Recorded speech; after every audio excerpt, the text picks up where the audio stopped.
السلام علیکم۔ F S info سے فیصل شاہین۔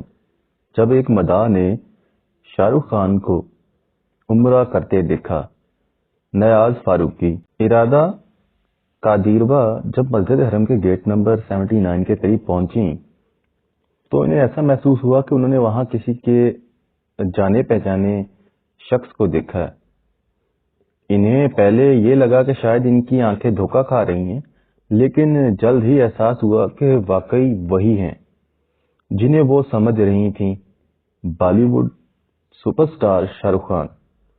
انہوں نے آذری زبان میں اپنے فیس بک اور انسٹاگرام پیج پر 1 دسمبر کی شام مسجد حرام میں شاہ رخ خان کی تصویر پوسٹ کرتے ہوئے لکھا، میرے گروپ لیڈر نے مجھے دیکھا اور مسکرایا۔ میں نے سب کو بتایا کہ یہ شاہ رخ خان ہیں۔ انہوں نے بی بی سی کو بتایا کہ ہم کنگ فہد گیٹ نمبر 89 پر طواف کی تیاری میں تھے، تبھی میں نے ہمارے کنگ کو دیکھا۔ میں خوشی میں صرف اتنا کہہ پائی، یا اللہ، یہ شاہ ہیں، یہ شاہ ہیں۔ وہ تھوڑی دیر وہیں رکی رہیں اور پھر فون نکال کر شاہ رخ خان کی تصویر لی۔ مذہب کا احترام کرتے ہوئے میں نے سیلفی ویلفی نہیں لیا۔ میں ان کے قریب نہیں گئی کیونکہ وہ بھی اور میں بھی آرام میں تھے۔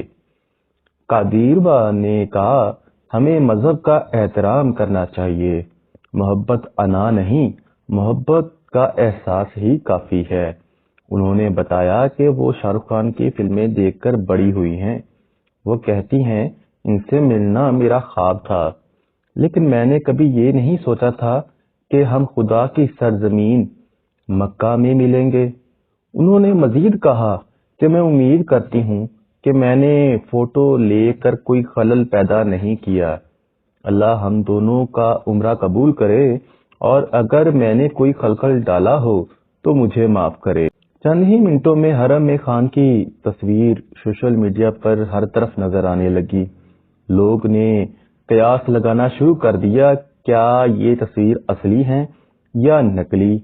کچھ لوگوں نے یہ نشاندہی کی کہ وہ اپنی فلم ڈنکی کی شوٹنگ کے لیے سعودی عرب میں موجود ہیں اور شاید اس کے ختم ہونے کے بعد وہ عمرے کے لیے گئے۔ در حقیقت شاہ رخ خان نے اس سے پہلے 1 دن پہلے ہی سعودی عرب سے انسٹاگرام پر ایک ویڈیو پوسٹ کی تھی اور لکھا تھا، سعودی وزارت برائے ثقافت، میری ٹیم اور تمام لوگوں کا بہت بہت شکریہ جنہوں نے ڈنکی کی شوٹنگ میں سہولت فراہم کی۔ انہوں نے اس ویڈیو میں مزید کہا کہ وہ اب ریڈ سی انٹرنیشنل فیسٹیول میں جا رہے ہیں۔ 2019 میں شروع کیا گیا یہ سعودی عرب کا پہلا فلمی میلہ ہے۔ اس سال اس میں ہالی ووڈ کے ستارے شیروان سٹون اور اولیور سٹون اور مصری ستارہ یسرا اور بالی ووڈ اداکارہ پریانکا چوپڑا اور فریدہ پنٹو سمیت کئی دیگر شخصیات شامل ہیں۔ اور ایک ایسے ملک جسے قدامت پسند سمجھا جاتا ہے، فلمی ستاروں کی موجودگی، خاص طور پر سعودی سرکاری ایجنسی کی طرف سے فلم شوٹنگ میں سہولت فراہم کرنا، ملک کو باہر دنیا کے لیے کھولنے کی ایک کوشش کی طرف اشارہ کرتا ہے۔ حالیہ برسوں میں سعودی عرب نے اپنی معیشت کو متنوع بنانے کی کافی کوشش کی ہے اور تفریحی صنعت اس کا اہم حصہ رہی ہے۔ مملکت کو جدید اور متنوع بنانے کا 2016 کا منصوبہ، جسے سعودی ویژن 2030 بھی کہا جاتا ہے، ثقافت، تفریح، کھیل کود، عمرہ اور سیاست پر کافی زور دیتا ہے۔ 2017 میں اس نے 25 سالوں میں اپنا پہلا عوامی لائیو میوزک کنسرٹ منعقد کیا اور 2019 میں میوزک فیسٹیول کا انعقاد کیا۔ 2017 میں اس نے 334 مربع کلومیٹر پر مشتمل ایک تفریح کمپلیکس کا بھی اعلان کیا۔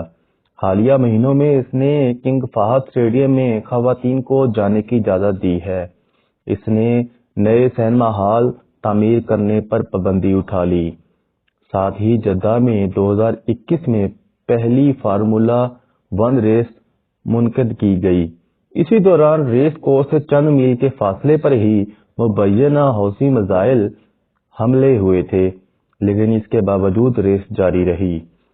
جامعہ ملیہ اسلامیہ سے منسلک مغربی ایشیا کے ماہر ڈاکٹر سجاتا ایشوریا کہتی ہیں کہ عرب ممالک سیاسی، سماجی اور اقتصادی شعبوں میں اضافی اصلاحات متعارف کرانے کی کوشش کر رہے ہیں۔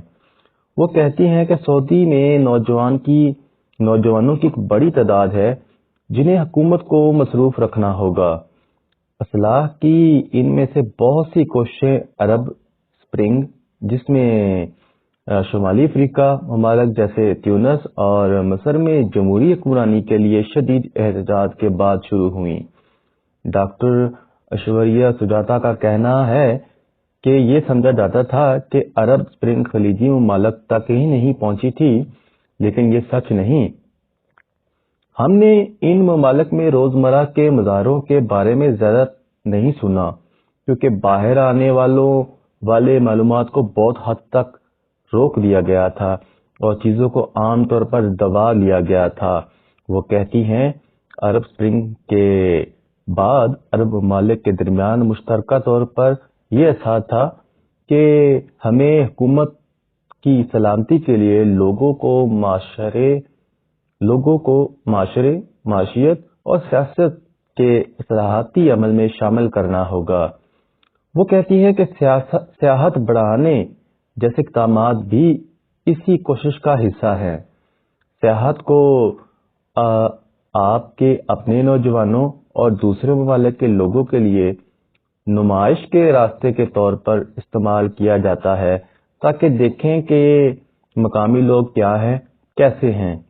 وہ کہتی ہیں اس کا استعمال اپنے لوگوں اور باہر کے لوگوں کے لیے ایک دوسرے کے پرانے تصور کو توڑنے کے لیے کیا جا رہا ہے۔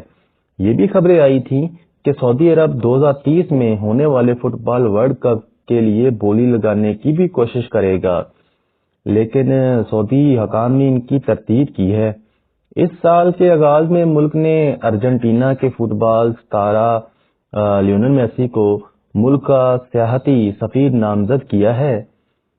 کھیل کود پر مشتمل ویب سائٹ ایتھلیٹک نے نومبر میں اطلاع دی تھی کہ سعودی عرب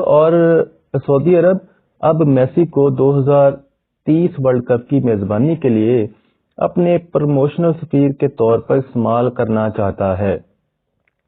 ویب سائٹ کے مطابق سعودی عرب نے ان سے پہلے پرتگال کے کرسٹیانو رونالڈو کو لانے کی کوشش کی تھی، لیکن ان سے معاہدہ نہیں ہو سکا تھا۔ ان اقدامات کے علاوہ سعودی عرب اور دیگر سعودی عرب ممالک نے مغربی ممالک میں موجود مشہور یونیورسٹیوں کی مقامی برانچیں بھی کھولی ہیں۔ سعودی عرب نے نیوم نامی ایک انتہائی جدید شہر بنانے کا منصوبے کا اعلان کیا ہے، جس کا تخمینہ $500 ارب لگایا گیا ہے۔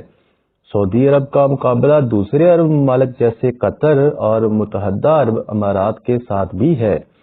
سعودی عرب کی طرح یہ ممالک بھی زیادہ تر تیل اور گیس کی پیداوار پر انحصار کرتے ہیں، لیکن معاشی اور سماجی تنوع کی کوششیں کر رہے ہیں۔ قطر میں جاری فٹ بال ورلڈ کپ اسی کوشش کا ایک حصہ ہے۔ حالانکہ یہ ممالک اوپن اپ ہو رہے ہیں، لیکن یہ بہت محتاط ہیں کہ نئے خیالات سیاسی اصلاحات کے مطالبات لا سکتے ہیں، اور جس سے ان ممالک کی حکومتیں بھی بخوبی آگاہ ہیں۔ سیاسی اصلاحات آسان تو نہیں ہیں، لیکن ان ممالک کے لیے تیل سے آنے والے پیسوں کی وجہ سے معاشی اصلاحات پیدا کرنا پھر بھی مقابلتاً آسان ہے۔ انٹرنیشنل مانیٹری فنڈ کی ایک حالیہ رپورٹ میں کہا گیا، سعودی عرب کا ممکنہ طور پر اس سال دنیا کی سب سے تیز ترین ترقی کرنے والی معیشتوں میں سے ایک ہونے کا امکان ہے، کیونکہ بڑے پیمانے پر کاروبار کی حامی اصلاحات اور تیل کی قیمتوں میں تیزی سے اضافہ وبائی امراض سے ہونے والی کسادہ بازاری کو قابو کرنے میں کامیاب ہوگا۔ لیکن ملک کے انسانی حقوق کے ریکارڈ، خواتین کے حقوق، جنوبی ایشیائی ملکوں سے آئے ہوئے مزدوروں کے ساتھ ساتھ سلوک کو اکثر ناقدین تنقید کا نشانہ بناتے ہیں۔ خود ولی عہد شہزادہ محمد بن سلمان پر الزام ہے کہ ان کے قریبی حفاظتی دستے نے صحافی خاشقجی کو قتل کیا تھا۔ وہ اس بات سے انکار کرتے ہیں کہ قتل کا حکم انہوں نے دیا تھا۔ وہ یہ بھی چاہتے ہیں کہ سعودی عرب اعتدال پسند اسلام کی وجہ سے جانا جائے، لیکن ملک کو ماڈرن اور متنوع بنانے کی ان کی کوشش کے لیے یہ ضروری ہے کہ عوام تک مثبت پیغام اور تصور پہنچے۔ شاہ رخ خان اور میسی جیسے ستارے اس میں اہم کردار ادا کر سکتے ہیں۔ ایشوریہ سجاتا کہتی ہیں کہ یہ ان ممالک میں ترقیاتی حکومت اور ترقیاتی حکمت عملی پر مکمل طور پر نظر ثانی کا ایک حصہ ہے۔ اسی کے ساتھ اجازت دیجیے گا۔ اللہ نگہبان۔